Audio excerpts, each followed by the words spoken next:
show what you've been missing. I'm sorry I don't pay you no attention. Tonight I'ma show you off, off, off. Tonight I'ma show you off, off, off. Tonight I'm gonna show what you've been missing. I'm sorry I don't pay you no attention. Tonight I'ma show you off, off, off. Tonight I'ma show you off, off, off. Okay, now hop up in that Rover and pretend like I'm a chauffeur. Windows down, that's that music loud, girl, we rollin'. Flying out on private, take that jet down to the islands. And mine, show you off in the Lambos out on Collins. I'll be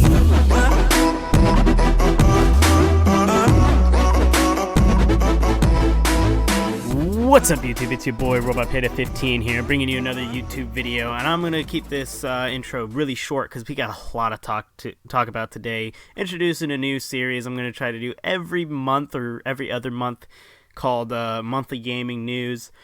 And we're gonna get right off the bat here with some of the most recent, most important news we've got from the PlayStation meeting that happened in New York about a week ago or so.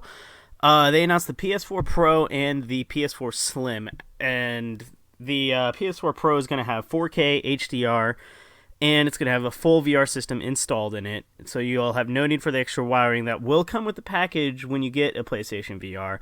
But they said that they're going to do a bundle with the PS4 Pro and the PlayStation 4 VR, I believe. When I demoed the PlayStation 4 VR, the representative, I believe, said that they were going to do a couple different bundles with the VR headset, and the PS4 Neo is the code word that he used at the time. But basically, when you get the normal PlayStation 4 VR, which will release, if I check my notes here, the PlayStation 4 VR will release October 13th. So you'll be able to get that for your standard PS4. It's going to have some extra wiring with it. They'll have to hook up to your current PS4 in order to get it to actually function with VR. Now, testing the VR or demoing the VR myself, it's a really different experience. You put that headset on, and it could be the middle of the day, and it goes completely dark. All you got is your screen in front of you, basically. Then you use your controller to navigate as usual, all that kind of stuff. But once you take that headset off, it's like, whoa, light coming in all over the place. I'm not going to talk too much about that. I can do that in a separate video. And I'm going to talk kind of fast as well. So we got that. Yeah, it's going to be really nice having the PlayStation 4 with the integrated hardware for the VR, for VR compatibility in there. But biggest news, and I know a lot of people are on the fence about it, and it's actually turned quite a lot of people away because they were expecting something on par with the Xbox One Scorpion, or the Xbox One Scorpio, my bad. But I think the PS4 Pro was not meant to be in competition with the Scorpion. It's meant to be an upgraded graphical version for the PS4. It's for people that want a lot of graphics from their games. They want they're in a high demand for really good graphics, but they still want to stick with the PlayStation title. Really good price point for it. I think they said it's $399.99 for the PS4 Pro. Excuse me. But for those of you that don't want to get a PS4 Pro, you fret not. There was just an update that was done for PS4, for current PS4 owners. I believe it's update 4.0, which I think this is the update that they did HDR with. Don't quote me on that. But and they are going to update current PS4 games, refreshing the color palette on all the games, as well as they added a few ease of access to sharing features, to the quick menu, and it also includes an increase to how long of flashback recording you can save to up to 30 to 60 minutes now. And this is a big thing for me because that's actually how I get most of the video clips you see. That's why they're kind of lower quality, because I'm not using my capture card. I'm just using the flashback recording that is installed in the PlayStation 4 hardware to record that for me. And now that I can record up to 60 minutes of that, oh, it's going to be so much nicer for me to record full games of Rainbow, especially in ranked, because ranked games last a lot longer than 15 minutes. But back onto another console that's piqued my interest. I'm not going to talk too much about the Xbox One Scorpio or the Xbox One Slim. They just didn't really interest me that much. The Xbox One Slim did a little bit, but that's already kind of been explained a lot in detail, so I don't really feel I need to touch on it. But the Nintendo NX is something I kind of wanted to talk about. They've released some info here and there, nothing too much. There was a Bloomberg interview that Reggie Fils-Aimé did, saying that the Nintendo NX is not going to compete with Scorpio or the PS4 Pro, because it's not about the hardware inside of it, it's about the content. And this kind of makes me theorize that if it's all about the content, this means this could be the most accessible console out there on the market. More accessible than PS4, more accessible than Xbox One currently. It's going to have a ton of games, so it might possibly have the largest amount of games that it can support, that any system is capable of supporting. And I think that's what Nintendo's trying to go for. They said they're not region locking anything. Everything's just going to be out there for them. And that is huge. I love that. But continuing on with it, some games that are coming out here are going to be Mario, Pokemon, and Zelda games. They said are all planned to be launched alongside the NX console. So those are games that will have an NX counterpart to them. I don't think Sun and Moon will have an NX version. Just putting that out there. I think it's going to be a different spin-off Pokemon title instead of a main game. But the NX is possible. There's been theorization that the NX is kind of a combination of a handheld console as well as a home console. Kind of like the Wii U is, but the Wii U struggled with that.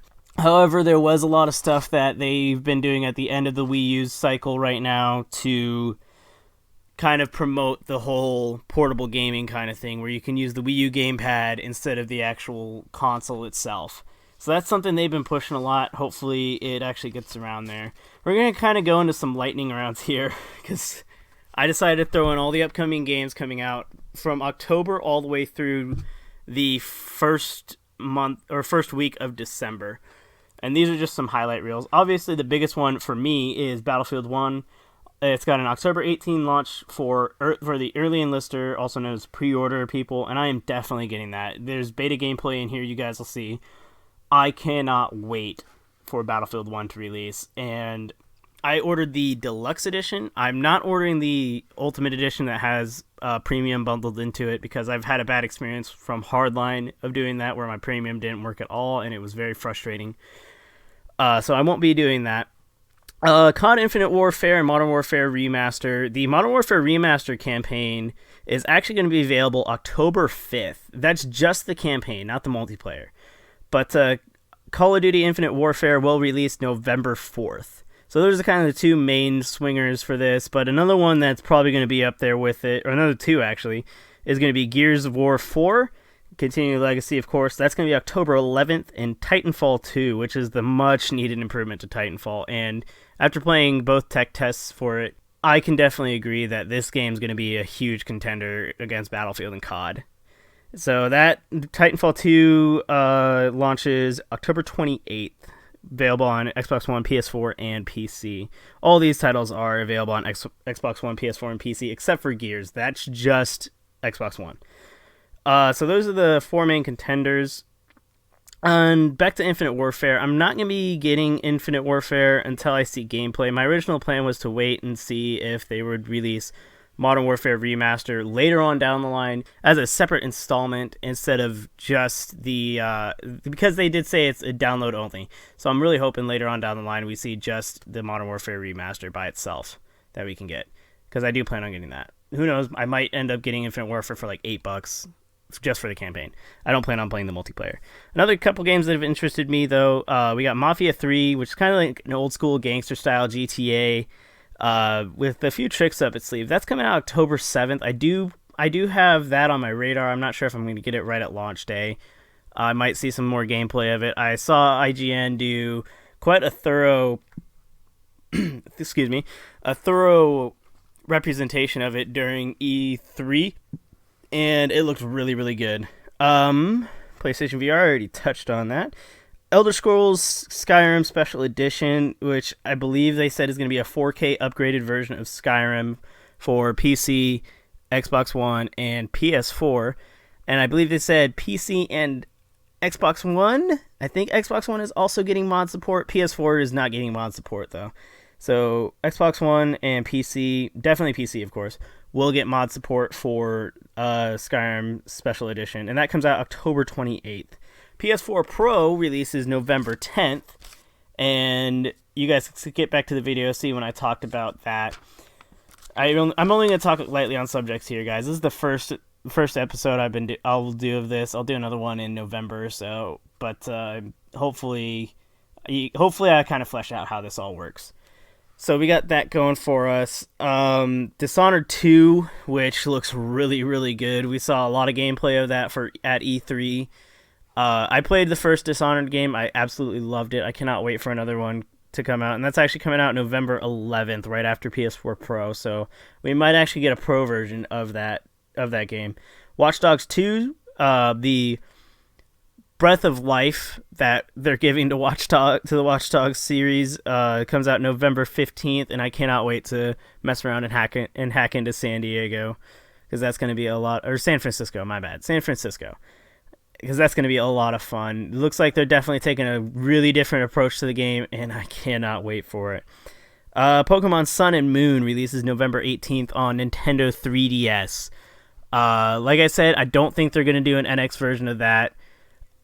I really hope they don't, because that's just going to be another upgrade for me, and it means that they're moving way too fast, basically, Nintendo. They've had, the 3DS, then the new 3DS, so who knows where they're going to go after that. Hopefully not to NX right away. After that, we got Final Fantasy 15 coming out November 29th, and I think World of Final Fantasy comes out sometime in October, but I don't plan on getting that. I plan on getting Final Fantasy 15, though. It'll actually be my very first Final Fantasy game I will play, and I cannot wait for it. I've been wanting to get into Final Fantasy forever. I love that series from Square Enix, and it's going to be a lot of fun. And finally, probably my most anticipated game, surprisingly most anticipated game, right behind Battlefield 1, is Steep. Steep is a game that Ubisoft showed off at E3, kind of near the end of their conference. And basically, it's a free-range mountain exploration game. You have wingsuiting, you have paragliding, you have snowboarding, skiing, all those works wrapped into one game on a free roam mountain, and it just looks amazing. I cannot wait for that. That's coming out December 2nd. I got a few more games. I need to grab my phone for this one that I want to talk about. I just ran out of room on my script sheet that I was writing on, so I will have to pull that up here. So we got Kingdom Hearts HD 2.8 coming out on PS4 January 12th. We have probably some of the ones that I'm really waiting on. Last Guardian actually got pushed back again after they announced the release date, and everyone's all excited because it finally had a release date. They pushed it back again to December 7th. So hopefully we get some more on that. South Park, The Fractured Butthole is coming out on December 6th. PC, PS4, Xbox One for that. Cannot wait. A lot of DLCs coming out in the month of November and October. Gravity Rush 2 is coming out November 30th. I'm currently playing through Gravity Rush right now, and I'm really loving it. It's a lot of fun. But, yeah, that's pretty much all I have right now. If I find any more, I'll throw it in a different video. If you guys like this idea of a series, let me know in the comments down below. Let me know if there's anything I need to work on. I probably should have added some more clips in here to make this a lot longer so I could actually breathe in the middle of this. But hopefully it's a pretty decent project. Hopefully it helps with, the amount of viewerships we get on the channel, and it's going to really show that I do have such a huge passion for gaming, and this is something that I've been wanting to explain to a lot of people for a long time. I've been wanting to get a video out there explaining all the more recent games coming out, something like gaming news. That's kind of the idea of this series right now, and I really hope it kicks off. So like I said, it's going to be about every other month or so until I start getting more of a rhythm in on this, until I start getting a new PC as well. But right now, everything's looking good here. If you guys enjoyed this video, leave a like down below, subscribe for more content, and always leave a comment. I try to read any comments that I possibly can, and I try to reply to as many as I possibly can. Also, make sure to leave your criticisms down below, because I really need them at this stage in the game. Either way, Panda, checking out. I am a lost boy from Neverland. You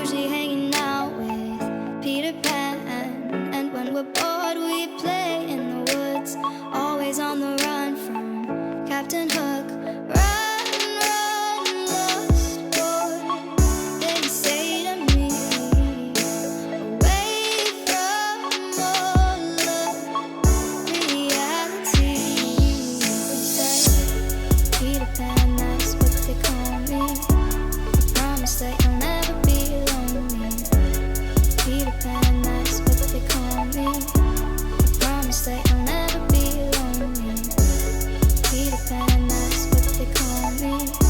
I promise that you'll never be lonely ever since that day.